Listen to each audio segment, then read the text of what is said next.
Good morning, friends. I hope you have solved these numericals.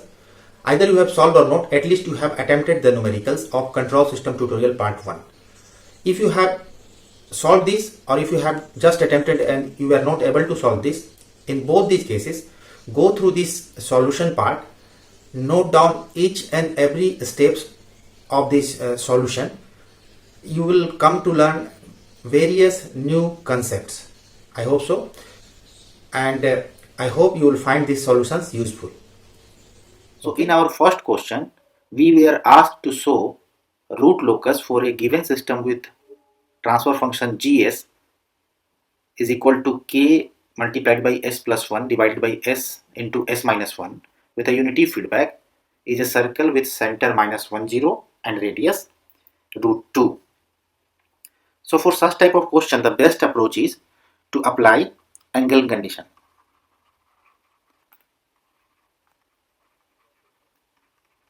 Recall that we were having two conditions. When a point lies on root locus, it satisfies two conditions. Number one condition was that magnitude condition, and number two condition was that angle condition. So whatever may be the point, if it lies on the root locus of a particular system, it will always satisfy magnitude condition and angle condition. But for such type of question, it has been found that angle condition is the best approach to take.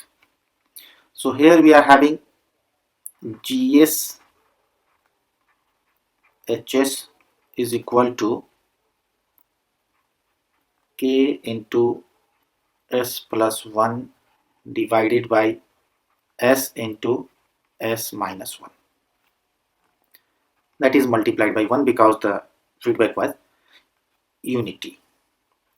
So a general point in S plane is denoted by S, and that is equal to sigma, which is real axis, plus j omega, which is imaginary axis. Recall that S plane is basically a complex plane. Okay. So to apply angle condition, what we will do? We will proceed like this.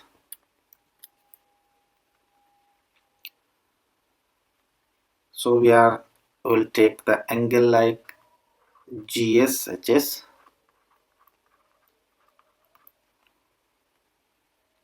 at any given point. S is equal to sigma plus j omega will be equal to basically our given system, the angle of this one. I'm going to say k, putting the value. So k in the place of s, what we will put? Sigma plus j omega.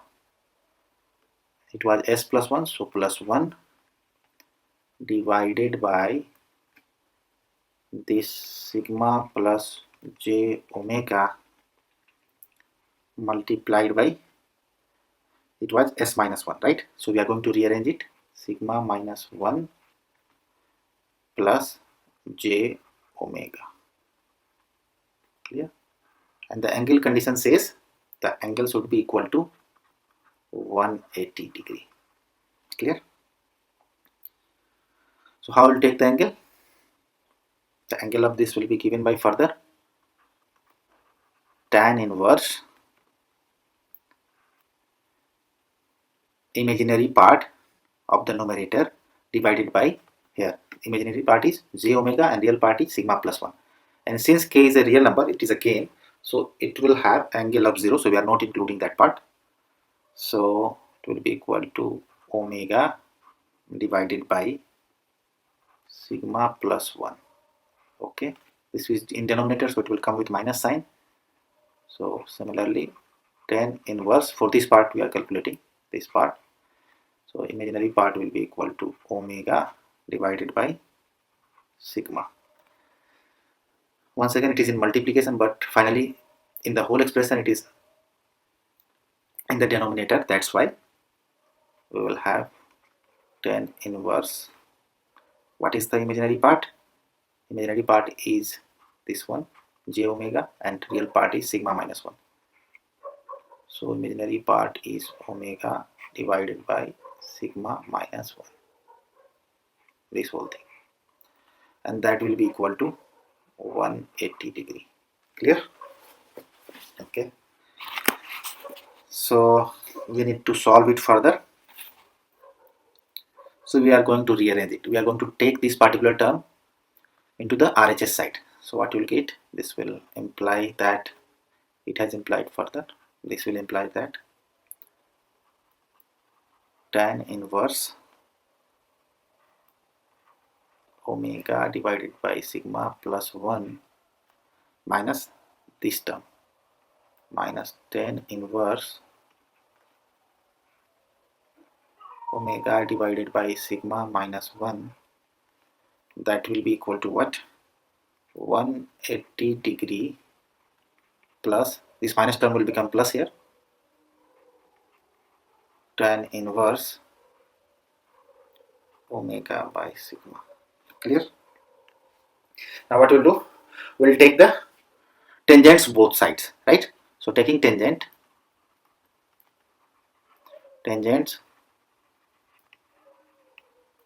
both sides, what you'll get? You'll get this one. This will become tan of this whole term, tan inverse omega divided by sigma plus 1 minus tan inverse omega divided by sigma minus 1, this whole term. Clear? And here it will become tan of 180 degree plus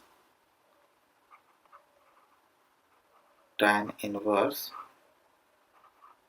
omega by sigma, this whole term. Clear? So now it is just mathematics. Let us try. So this will further lead to what? A long expression is there. So going to the next page. So this will lead to,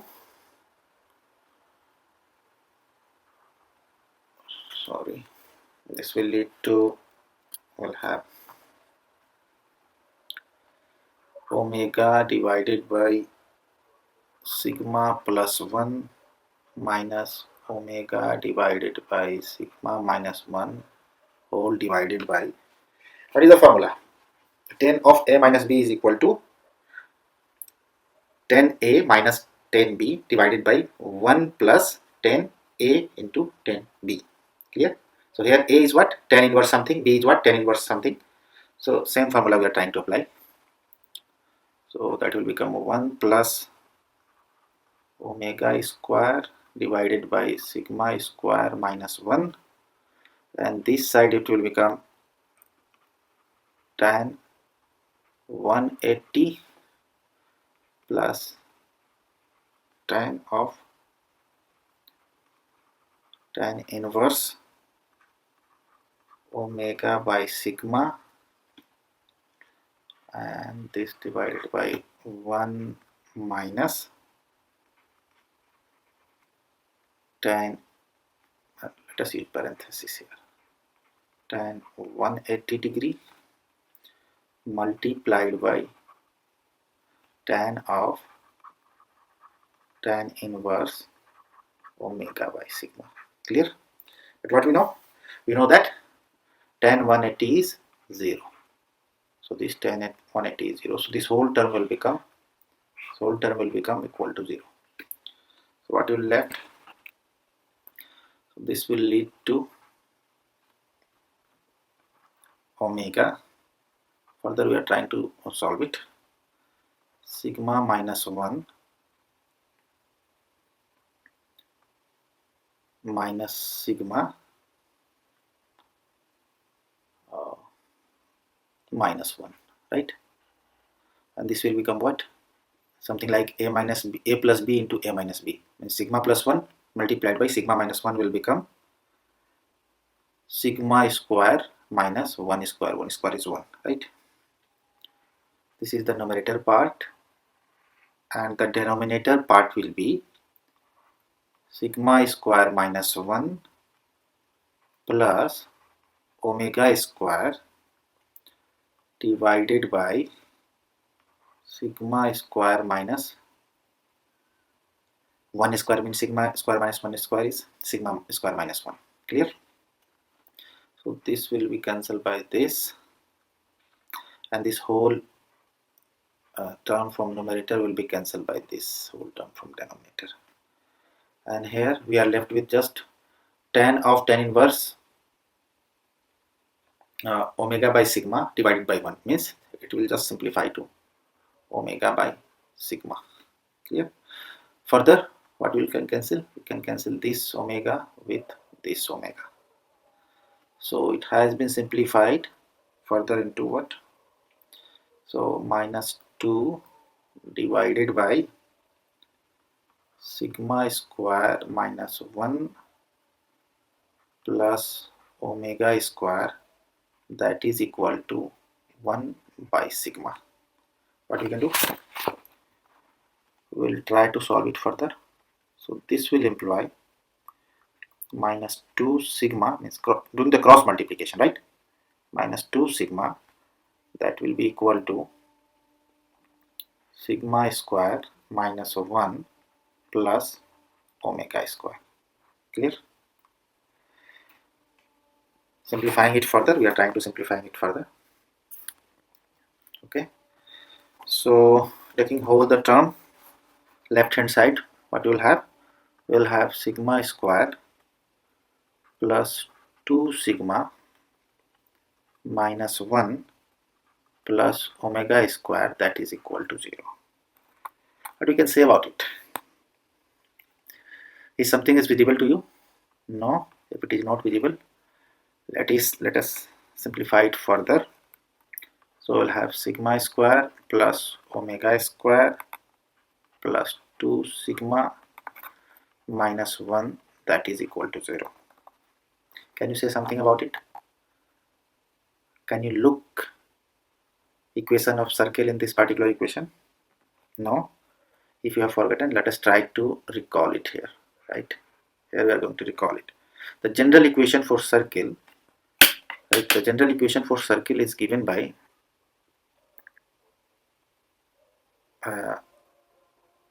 this form. If you are having a x y coordinate, so the general equation for circle in the x y coordinate is given like x square plus y square plus 2gx plus 2fy plus c is equal to 0. Can you recall this?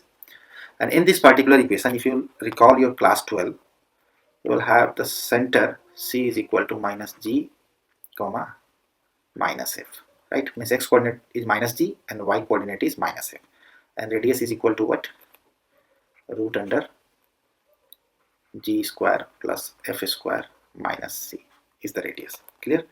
So similarly, if you will try to solve and look equation of circle in this particular question, what you will have? We'll have this equation expanded like this: sigma square plus omega square plus 2 sigma minus, we need this term now, but there is no omega term, so what we'll put? We'll put some 0. 2 into 0 into omega minus 1 is equal to 0. Now comparing this equation number, this say A, to this general equation number B. So if we'll compare, we'll have center that is equal to minus 1 comma 0, and the corresponding radius will be root under minus 1 square then plus 0 square. I am just expanding this term to let you understand clearly. Minus 1 means g square plus f square minus c. So minus c is what? C is minus 1. G is 1 because 2 multiplied by 1 something means minus 1. So here we will have root 2. So hence we have solved this particular question. We have proved that if any point which lies on the root locus of this particular given system, it will must satisfy the angle condition, and with the help of that angle condition we have prove that the corresponding equation is the equation of circle with a radius minus 1 0 means value of sigma. These are basically value of sigma and omega, right? So with the sigma is equal to minus 1 and omega is equal to 0 and radius is equal to root 2. Clear? So coming to the second question. It says that sketch the root locus plot with k as a variable parameter in the previous question, right? So we have to plot root locus of the previous question, and then some follow-up question has been asked, like, is the system is stable for all values of k? If yes, then it is okay. If no, determine the range of k for a stable system operation. Also find the marginal value of k which causes sustained oscillation and the frequency of these oscillation. Okay, so we'll try to solve it. So we are having previous question is what was the numerator of the previous question? Numerator was basically k into s plus 1 and denominator was s into s minus 1. Clear? K into s plus 1 and denominator was s into s minus 1. So first, what we do first when we have to trace the root locus, we first try to find poles of the system. We are having GSHS. GSHS is equal to what? K into s plus 1 divided by s into s minus 1. This was the previous question. So first we need to find poles. So poles will be what?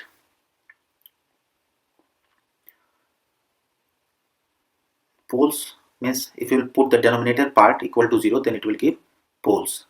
So poles will be basically here. Poles will be this. S is equal to 0 and s is equal to plus 1. Clear? What about zeros? Zeros will be s is equal to minus 1. So since we are having two poles, so we will set that this will imply that value of capital P, that is equal to number of pole, will be equal to 2, and since we are having 1 0, so we'll have z is equal to 1. Clear? And what will be the number of branches of root locus? Which among these is greater will be equal to number of branches of the root locus. Since P is greater than Z, so we'll have capital N, which is number of branches of root locus, that will be equal to 2. So the root locus will start from these two poles, and one of the locus will terminate at this 0, s is equal to minus 1, and another one will tend towards infinity as we increase the value of k from 0 to infinity. Clear? So before proceeding, let us first see where this lies. This is something like this, and we are having a poles at 0 here, poles at 1. Poles are denoted by cross sign and zeros are denoted by this hollow circle sign. So 0 at minus 1. Clear? This is your sigma axis and this is your j omega axis. Either you can write real axis and here imaginary axis. Clear? So what we will decide first, we have to check which part of this real axis lies on the root locus, whether any part lies or not. If any of the part of this real axis lies on the root locus, then what you will try to, we will try to locate that part and we will try to set that part, the part of this real axis which lies on the root locus. So how we will check it? So we are having three segments. You can divide, for simplicity you can divide, you are having three segments. This one, then this one between these two poles. You see, right to the first pole, between these two poles, and this, between this pole and this 0, and then left to this 0. So we are having 4 segment, right? We can divide whole of the real axis into 4 segments. So let us check for any point in this particular segment. Any point you can take anywhere. So what is the condition? The condition says that if the number of poles plus number of 0 which lies on the right of this point is equal to odd, then that point will lie on the root locus. That point of the real axis will lie on the root locus. So take any point, look towards right, number of poles. No, we have not encountered any poles, so 0. Number of 0, 0, 0 plus 0 is 0, that is even, so it is not odd. For any point in this particular segment, I am going to say this segment first, it is 0, it is even, it is not odd, so it will not lie on the root locus. Take any point in this second segment, right? Second segment is between these 2 poles. For any point, when you like here, here, here or here, anywhere, say here, if you look to the right side, the number of pole, right side means this way, we have encountered 1 pole, so number of pole will be equal to 1, and any 0 we have encountered? No, so plus 0, that is equal to 1, and 1 is what? Odd. And the rule says that for direct root locus, if n plus p is equal to odd, then that point of the real axis will be part of the root locus. So this is true for all these points. So whole this segment will be part of root locus. Clear? Now coming to the third segment, what about this? We are having, if you will take any point here, if you look towards right, you will find that we have encountered 1 pole here and 1 pole here. So we are having 2 pole. Have you encountered any 0? No, number of 0 is 0, so that is equal to 2, and so this is not odd. It is not odd. So this part, this is true for all these points which lies in this segment 3. So all these points, this is even, which is not odd, so it will not lie on the root locus. What about this fourth segment? If you look towards this way, take any point and look towards right, we have encountered 2 poles and 1 0 here, plus 1, that is equal to 3, and 3 is a odd, and it is true for all these points till infinity. So this part will also be the part of root locus. Clear? So this part and this part of the real axis will be the part of the root locus, and this third segment and the first segment will not be the part of root locus. Now what can we say about this? Just by setting the segment of real axis which are parts of the root locus, what can we say? Since the region of the real axis between two poles is a part of root locus, so there is a possibility of breakaway point, right? When you start tracing the root locus at k is equal to 0, no, you increase the value of k from 0 to infinity, and you will try to trace the roots of a given open loop system. So at k is equal to 0, the roots will be just here only, okay, here and here, just at the pole. K slightly greater than 0, it will try to increase this way, here also, and this way also. Clear? Because we are having 2 roots. So then further, if you will keep on increasing, then this will try to increase, and at a particular point they will collide here, and afterwards they need to move in another direction. They will not overlap. That's why there is a possibility of breakaway point. Clear? We are having a rule number 6 also, which says that between 2 adjacent placed poles on the real axis, if the real axis between them is a part of root locus, we are having a possibility of breakaway point. So here we are having a possibility of breakaway point. What about this part?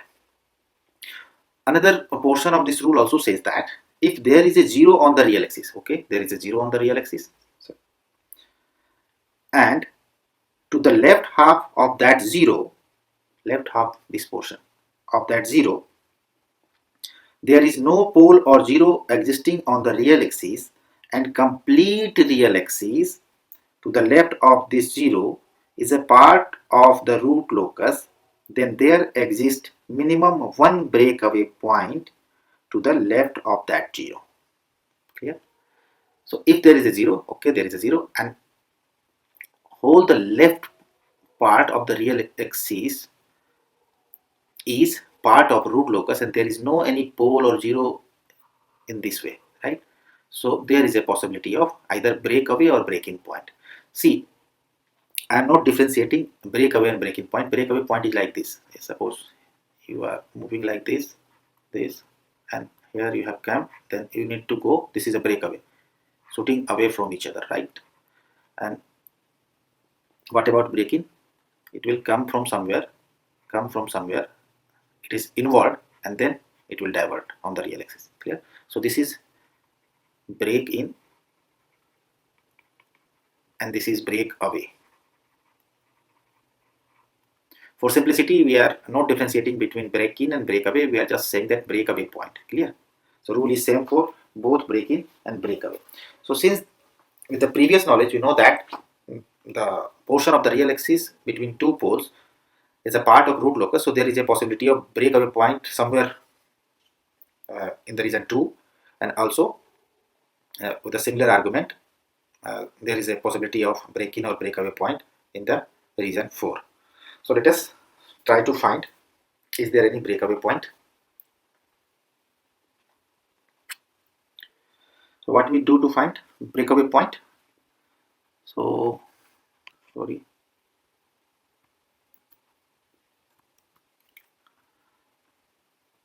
You will take the characteristic equation 1 plus GSHS, right, and put it equal to 0.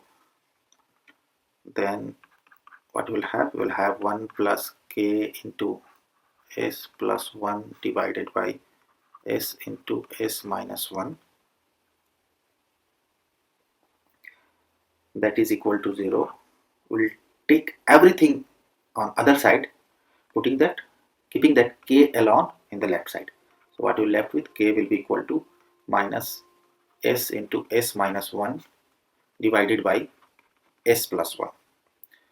What we do next? We differentiate this K with respect to S and put this whole term equal to 0. So differentiate this with respect to S and put equal to 0. We find S is equal to 0.414 and minus 2.414. So we are having two solutions. S is equal to minus 414 and S is equal to minus 2.414. So how come you know that whether these are the valid breakaway or breaking point or not? Recall that we are having something like this: pole at 0, pole at 1, and 0 at minus 1. What else we are having? We have stated the some portion of real axis which are basically part of root locus. So these are basically part of root locus, this portion, and this portion is a part of root locus this way. Whole of this real axis is a part of root locus. So we need to locate that whether these points are valid breakaway point or not. How come you will see that whether it is valid or not? So the possibility of breakaway point is in this region and in this region only. If these points, either of these 2 points lies in this region and this region, then it will be valid point. Otherwise we will discard that value. So this 0.414 lies between 0 and 1, somewhere between 0 and 1, say here, it may be here, 0.414. Okay, so we'll say that okay, this has passed the condition, so this is a valid breakaway point. What about minus 2.414? Minus 2.414 minus 2 will be somewhere like this, and say here it is minus 2.414. So it is also in our desired range, so it will be also a breakaway point. So both of these points have passed the condition. What else we will need to calculate? One more thing, if you don't want to driven by intuition and you want to know that whether which among these 2 points is breakaway point and which among these between these two basically is a breakaway point, right? So we are having one provision also. If say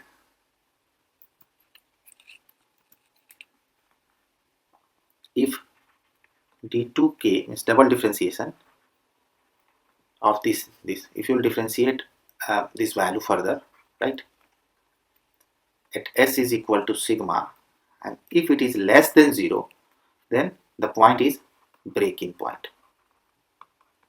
Clear? And if this value is greater than 0, then it is breakaway point. If you try to precisely be mathematical, then you can remember this, or you can find this, that whether this is break-in or this is breakaway, or which among these is, which between these is break-in and breakaway, or both are breakaway. But we can rely on our intuition that between two poles there will be always a breakaway, because root locus starts from poles and then it is going to break, right? So it will be always breakaway. And since root locus terminate at 0, so this will be like this, and one will terminate at infinity, so something will come from here and something will come from here, right? So this will be breaking. No need to check basically these conditions, but if you like to go completely mathematical, you can go by using these things. Clear? After breakaway point, we have located that there are two breakaway points. I am not differentiating once again between breakaway and break-in point. I mean to say that one is breakaway point and another one is break-in point, but for simplicity I am just saying both are breakaway points. So we have found two breakaway points. So after finding breakaway point, we will try to find the portion of root locus, means the intersection of root locus with j omega axis. To find this, what we will do, we will try to solve the characteristic equation, and with the help of characteristic equation we will try to form Raoult theory.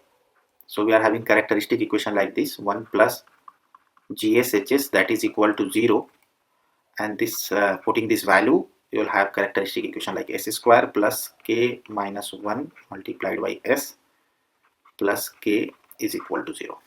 Clear? So what we will try to form, we will try to perform Raoult theory. Clear? So Raoult theory will be something like this: is the highest power is square, so we'll write the highest power s square. Afterwards the second highest power is s to the power 1, and here since nothing is there, so it is, you can say it is 1, means s to the power 0. What we'll do, we'll write the coefficient of s square and then alternative coefficient of s to the power 0, which is k. So 1 and k. Clear?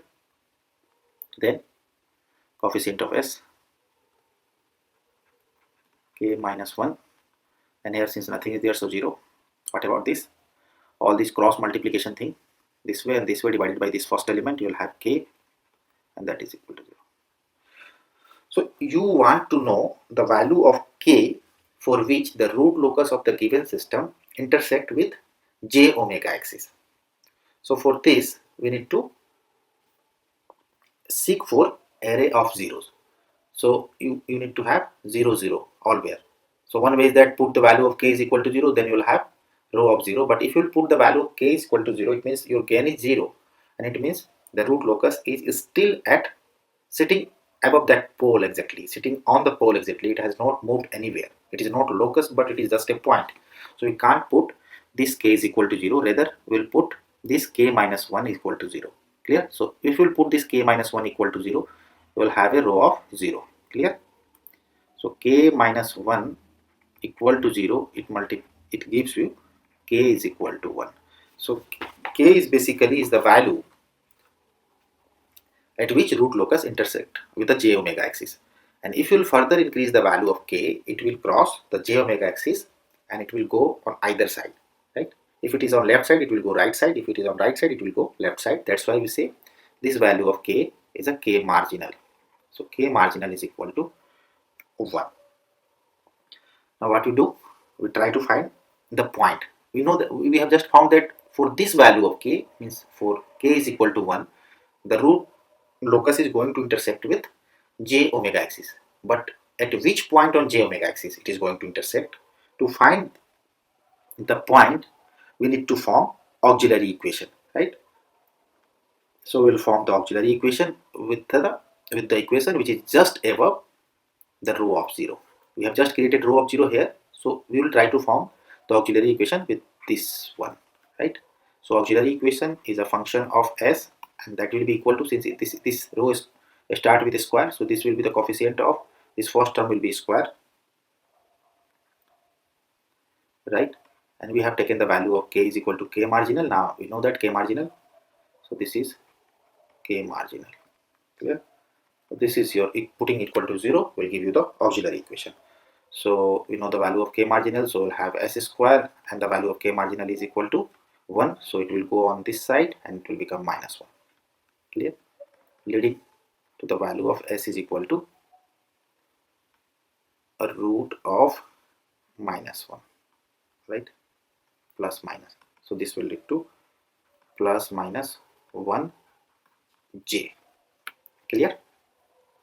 So what we will do next?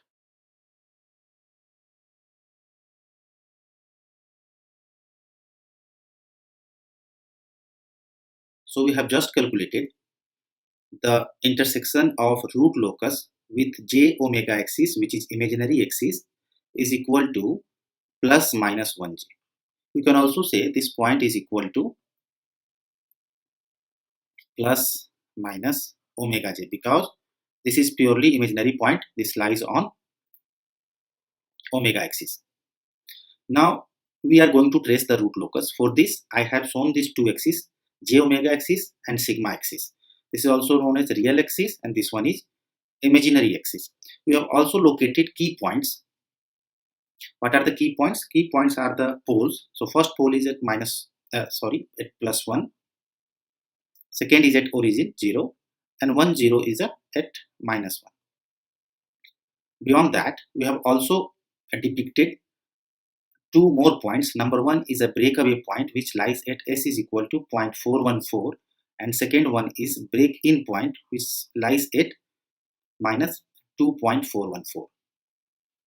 Now what we will do, we will try to trace the root locus. So at k is equal to 0, say k is equal to 0, the roots will lie on pole. So I am going to say these are on pole. Since we are having two poles, so the root will be here also. So at k is equal to 0, root will be here, one root will be here, and second root will be here, right? When we will try to increase the value of k, this root will move towards this one, this will move towards this. So note that the direction of arrow is quite important here, okay? So if you will further increase k, this will be here and this will be here, right? Of course, the speed of movement, the rate of movement of these roots are not same, because if it were same, the breakaway point would have been 0.5, midway between 0 and plus 1, but it is not 0.5, rather it is 0.414. So we can say the rate of movement of the roots are not same. So here is one of the roots comes, both roots encounter each other here. So I'm going to use different colors so that the things will be more clear to you. For that, I will take two different colors. So I'm going to talk about these roots only, this part of the root locus. So at k is equal to 0, root locus lies on the pole.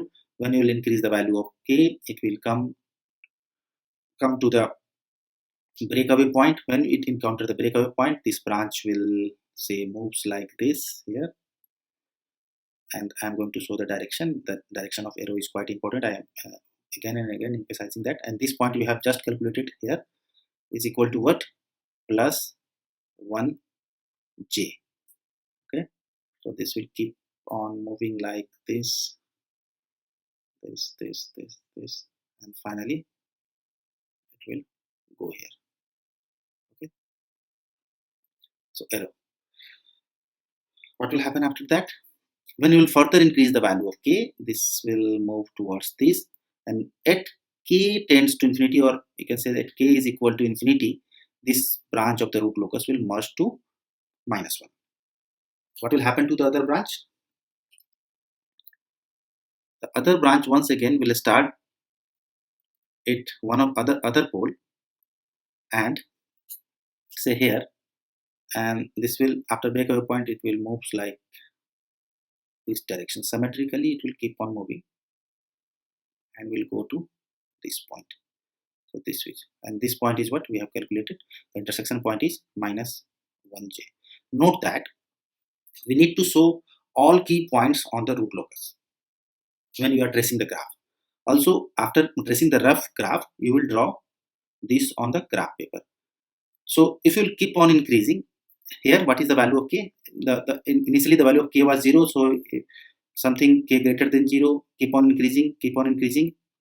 When the intersection point is there, you say k is equal to k marginal, and which we have calculated to be 1. So here also k is equal to k marginal, and k marginal was equal to 1. Clear?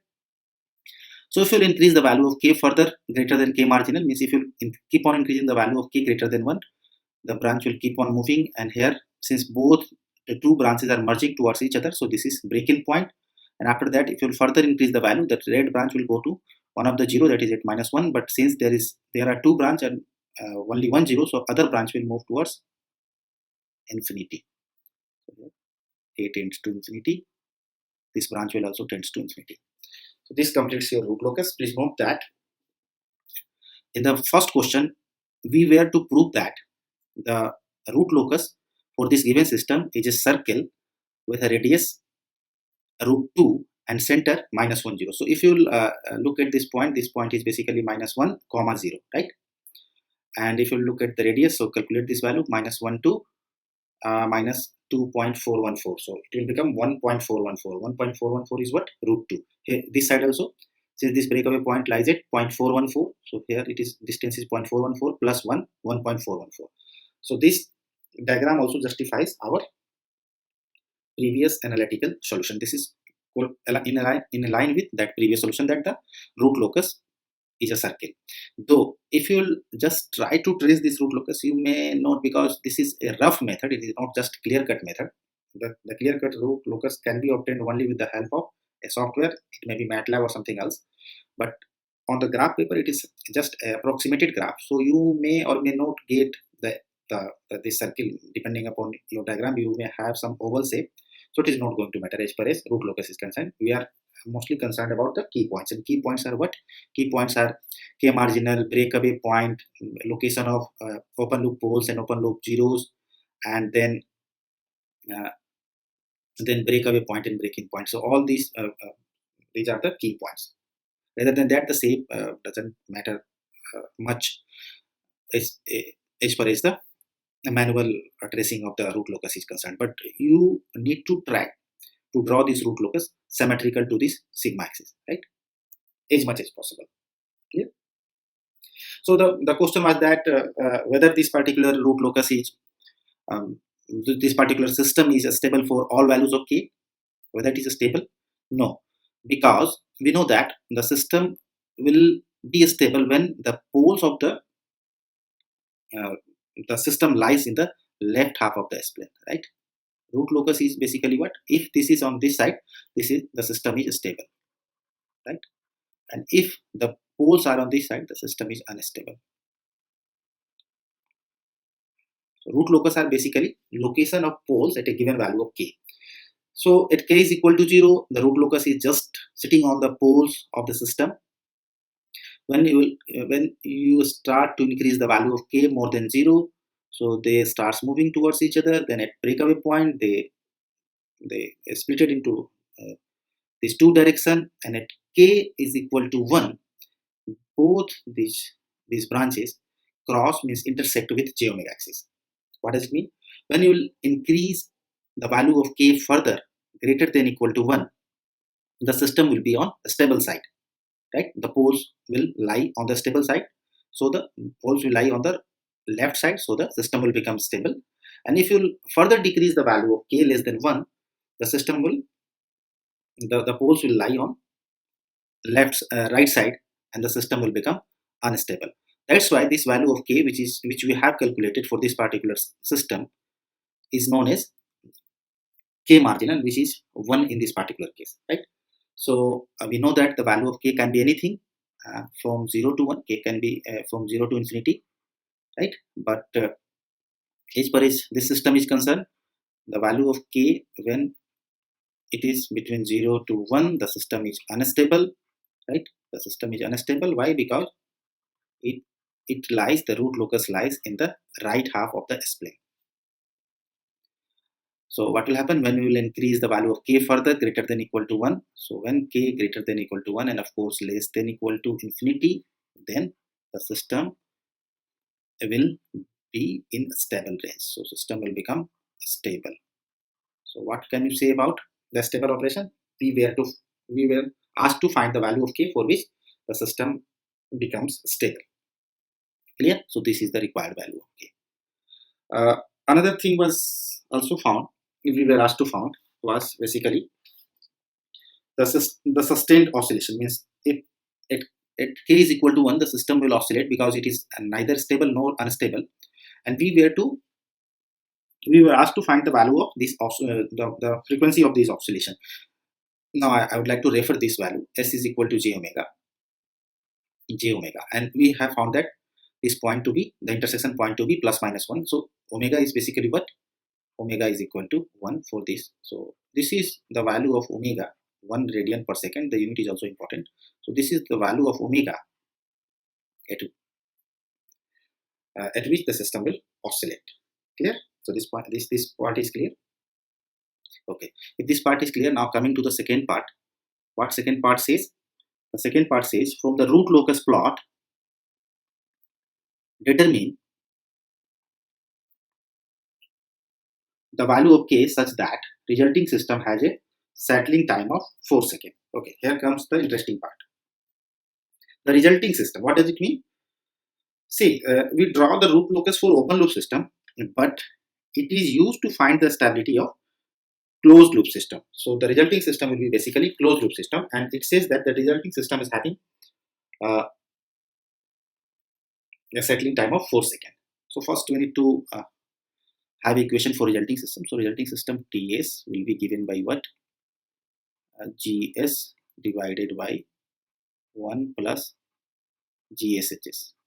So if you put the value, HS was equal to 1 and GS was put the value, then you will get K into S plus 1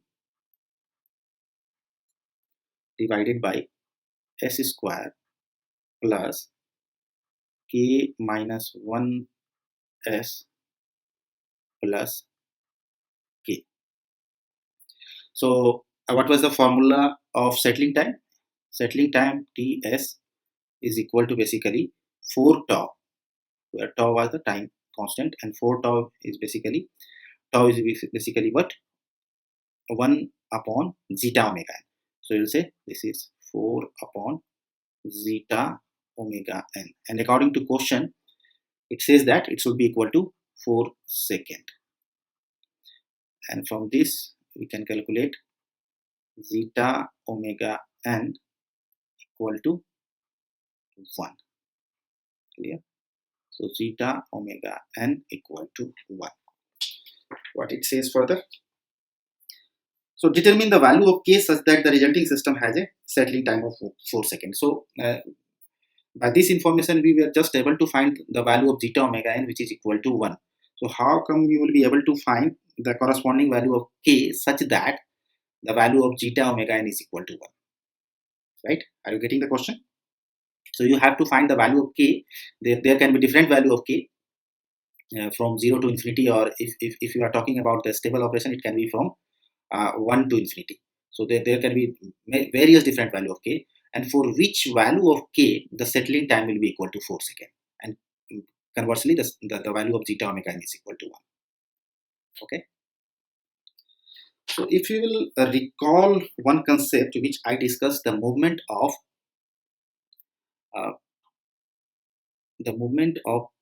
poles with the value of different value of zeta, right, keeping the natural frequency constant, means when omega n constant. So what was that? When zeta is equal to 0, right, the poles are basically imaginary. This is for second order underdamped system. When you continue to increase the value of zeta, the poles will be somewhere like this, then this, then this, then this way this will move, right? So at some point it may be like this, at some zeta, where zeta is greater than 0 and less than 1. At some zeta it will be here, and for every zeta which is between 0 to 1, it will be from here to here. And what was this radius? This was omega n. Clear? This will move like this. When zeta is equal to 1, it will intersect, right? And for zeta greater than 1, one of the branch will move like this, and one of this branch will move like this. This is not root locus, no? Because the typical root locus is the location of roots with a variation of k. Here what we are varying? We are varying just zeta. We are not varying k. So in this particular case, when keeping the omega n constant. So if this is the location of root, so this will be also conjugate pair. So this you can locate like this, and if you will try to find this value was what? If you recall this value was basically zeta omega n, right? And this was angle phi. Clear? So this was phi, and where phi was equal to cos inverse zeta, or you can say conversely, zeta is equal to cos phi. Clear? So now we are using this concept. This is note that once again this is a root locus because it has been traced with the variation in k, and this is just the movement of roots of a second order system, keeping omega and frequency constant and changing the value of damping constant, right? Here neither zeta is constant nor omega n is constant. Why? Because both of these quantity will depend. See here, these terms, this is omega n. So both these quantity omega n square, right? Here it is omega n square and there is 2 zeta omega n is equal to. So both these terms are dependent on the value of k, and k is consistently varying. But just to recall this concept so that we can correlate here, I have just addressed this graph. Clear? So here if you try to locate that zeta omega n is said to be equal to 1. So I'm going to say zeta omega n, this value is 1 because the magnitude is 1. Zeta omega n. This portion means only left portion is a portion for stable operation. So when we talk about the settling time or something like that, we always talk about the stable operation. If the operation is not stable, how can we talk about settling time or other specification? Clear? So if it is 1, that is equal to 1 from the given information, right? So zeta omega n is equal to 1. So what can you say about this point? Means corresponding roots. So now we are going to draw a vertical line along this basically. If you try to draw a vertical line, say this, either side, I am just using above side also. Okay. So what will be the this one, right? So this will be the roots, this and this, such that value of zeta omega n is equal to 1. Clear? So what can be the value of this point? The coordinate is -1, and since the radius is root 2 because here is also radius 1.414, from here to here is also 1.414. So -1 comma root 2j. This is the point, -1 comma root 2j. And conversely you can say the value of s is equal to, if you also take this point, so -1 minus root 2j. Clear? So including both the point, you can say that s is -1 plus minus root 2j. Clear? So s is -1 plus minus root 2j. So s is the root, right? Such that the settling time or zeta omega n is equal to 1. So at this value of s, the zeta omega n is equal to 1. Clear? But we were asked to find the value of k, not the value of s. So how come you will find? See, we are having two cases. One case was that you were to prove that whether a particular point lies on the root locus of some given system or not.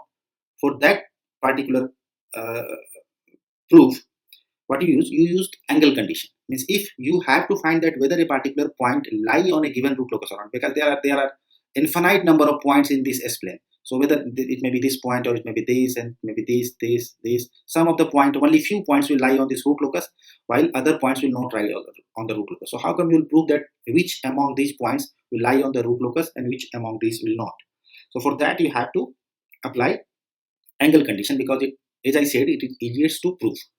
But this particular point, means this point, -1 plus root 2j and -1 minus root 2j, it is known to lie on the root locus. How come it is known to lie on the root locus? Because you have just calculated it. This zeta omega n is equal to 1, and then we have taken the vertical line where it has intersect.